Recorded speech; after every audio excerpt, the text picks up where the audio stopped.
Bonjour chers amis, je viens partager un temps de réflexion et je vais donner suite à ce que je vous ai partagé concernant le Saint-Esprit dit, le Saint-Esprit parle et il nous donne la lecture en haut.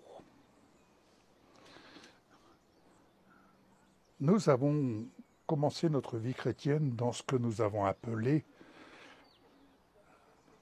dans les années 70 et les années 80, jusqu'aux les années 90 et plus.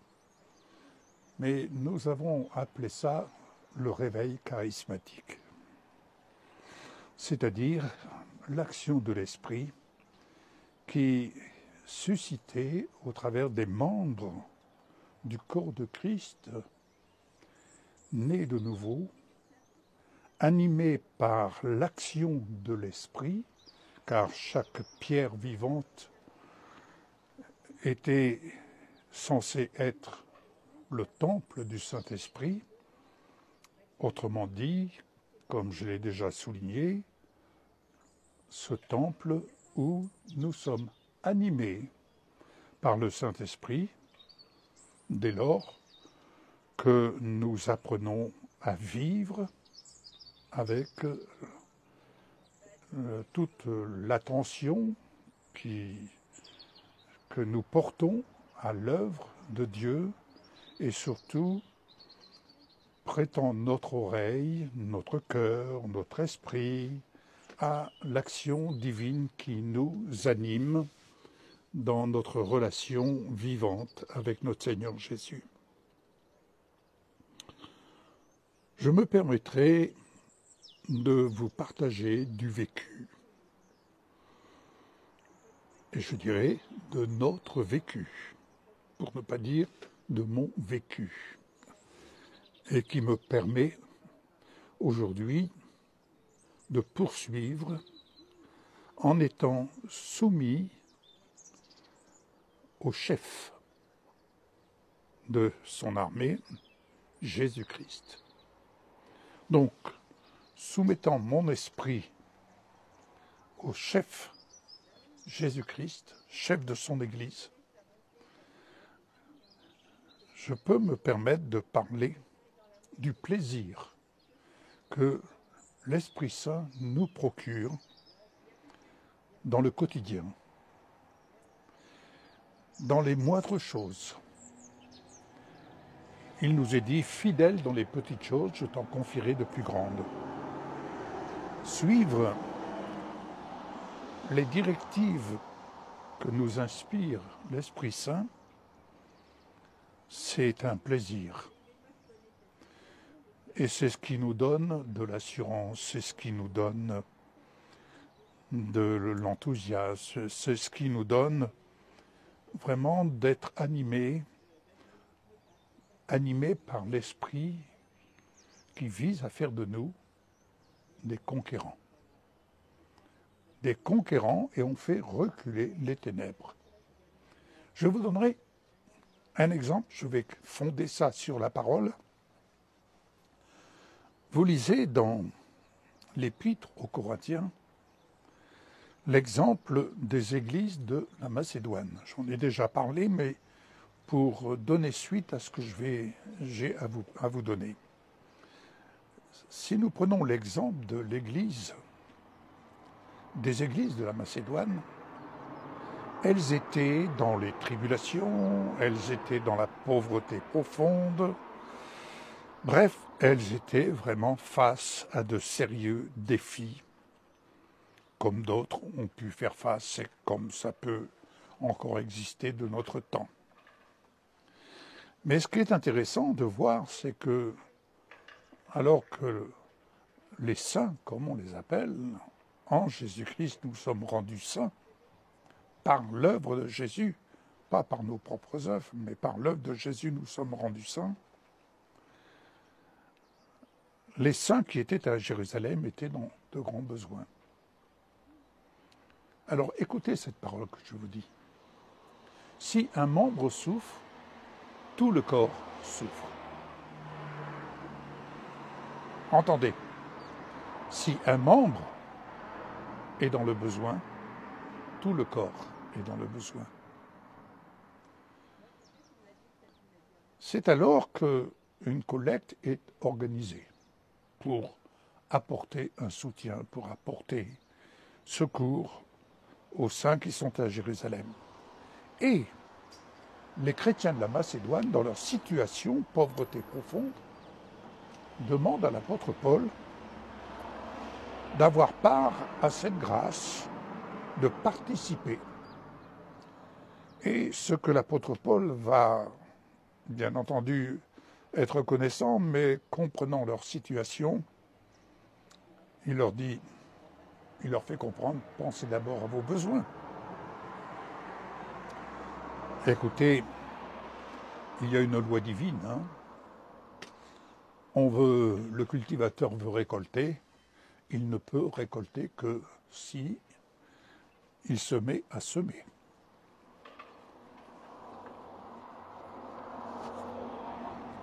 Autrement dit, s'il veut que la terre lui donne, il faut lui donner de la semence. C'est une loi divine. C'est une loi divine, elle est valable dans tous les domaines.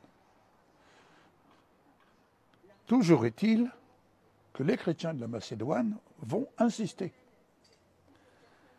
Et ils vont dire, nous voulons nous aussi prendre part.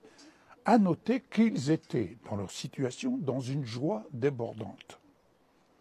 Je me suis posé la question, comment pouvaient-ils être dans une joie débordante? Il suffit de voir autour de nous un grand nombre qui sont dans des besoins, et comme on dit, c'est la tristesse, pas facile, enfin ça gémit. On peut comprendre. Mais les chrétiens de la Macédoine avaient un comportement tout autre.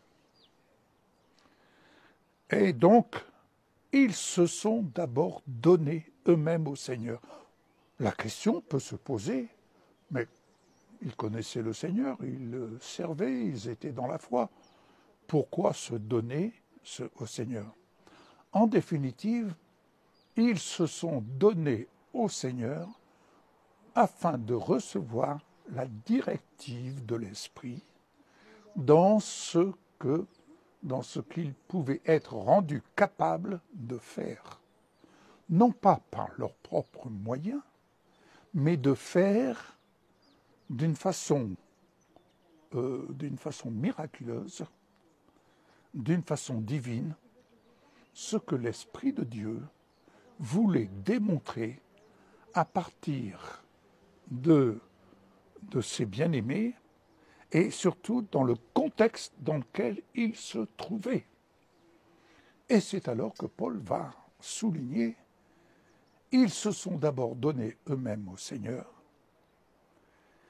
et ils ont donné au-delà de leurs moyens.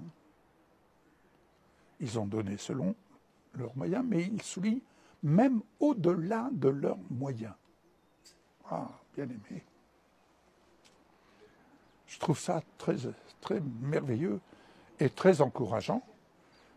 Alors, je ne vous cache pas qu'en lisant des textes, de tels textes, combien de fois nous est-il arrivé, pour Michel et moi-même, de dire on veut vivre cela. On peut vivre ce miracle. On veut vivre et connaître vraiment la puissance miraculeuse du Seigneur et vraiment voir la manifestation de ce que le Seigneur peut nous rendre capables de faire et qui dépasse notre entendement, notre logique, notre raisonnement et autres. Et c'est dans ce sens que suivre le Saint-Esprit, quand je dis le Saint-Esprit dit, le Saint-Esprit parle, et il nous donne la lecture d'en haut. Je me souviens, c'est une anecdote, nous sommes partis faire les courses, et au début, on va avec nos moyens, et puis je vois Michel, elle regarde beaucoup les prix, si elle pouvait donner des conseils, elle est à même de donner des conseils pour faire les achats d'une façon positive. Toujours est-il, on sort du magasin avec notre caddie et les enfants nous attendaient à la maison et ils attendaient bien entendu leur petit dessert, les choses comme ça. Toujours est-il, nous voyons un frère qui arrive et Michel et moi nous nous regardons et on se comprend tout de suite parce qu'on ne fait jamais rien sans se consulter mutuellement. Toujours est-il, le Seigneur nous dit à tous les deux, videz votre caddie dans le coffre de votre frère. Et on salue notre frère, tu vas bien? Oui, oui, tu vas faire quelques courses? Oui, je viens chercher un litre de lait parce que mon épouse veut faire des crêpes. Tout de suite, on imagine le repas du soir. Et c'est alors qu'on lui dit, tu pourrais ouvrir le coffre de ta voiture? Oui. Et nous vidons notre caddie dans le coffre de sa voiture. Nous gardons simplement un poulet. Alors tout est tourné de la part du Seigneur. Car ce que nous faisons, quand le Saint-Esprit dit, nous le faisons de la part du Seigneur. Et en agissant ainsi, lorsque nous sommes rentrés, voilà qu'il y a un couple qui revient de mission et qui s'arrête pour nous saluer. Ils rentrent et ils arrivent avec des sacs plastiques, ils déposent ça dans notre couloir et on discute tout ça et à un moment donné, ils disent, bon, on ne fait pas long parce que nous voulons rentrer, les enfants nous attendent. Et on leur dit, mais vos sacs là, non, non, c'est de la part du Seigneur. Ça se fait dans l'espace d'1 heure. Autrement dit, nous avions semé notre caddie et nous avons reçu dans ce couloir la valeur de 2 caddies. Vous voyez, je pourrais vous citer bien d'autres exemples qui nous ont permis de cheminer et qui nous permettent aujourd'hui encore, puisque nous cheminons pleinement par la foi, au sens propre du terme, nous attendons chaque jour dans le quotidien à la grâce du Seigneur. Mais béni soit le Seigneur. Je suis heureux de pouvoir dire Christ est notre chef. Et l'Esprit de Dieu qui habite en nous et qui a fait sa demeure en nous, nous sommes fiers de pouvoir dire merci Seigneur. Nous dépendons de toi en toutes choses. Et nous aimerions tellement voir dans la chrétienté ce réveil. Oui, j'ai bien dit ce réveil. Ce réveil charismatique, ce réveil de l'esprit dans la vie de chaque membre du corps de Christ, en tout cas de ceux-là qui se reconnaissent comme étant membres du corps de Christ. Bien-aimés, le Seigneur élève et fait de son Église une aide semblable. Et cette aide semblable vise à triompher en toutes circonstances et à ce que la gloire du Seigneur soit manifestée. Combien de fois avec mon épouse, on se regarde, les gens ne connaissent pas notre situation, ne connaissent pas notre mode de vie, mais ils sont là à notre table. Et notre table, par la grâce de Dieu, elle est toujours garnie. Elle est garnie de ce qui est nécessaire, mais elle est garnie.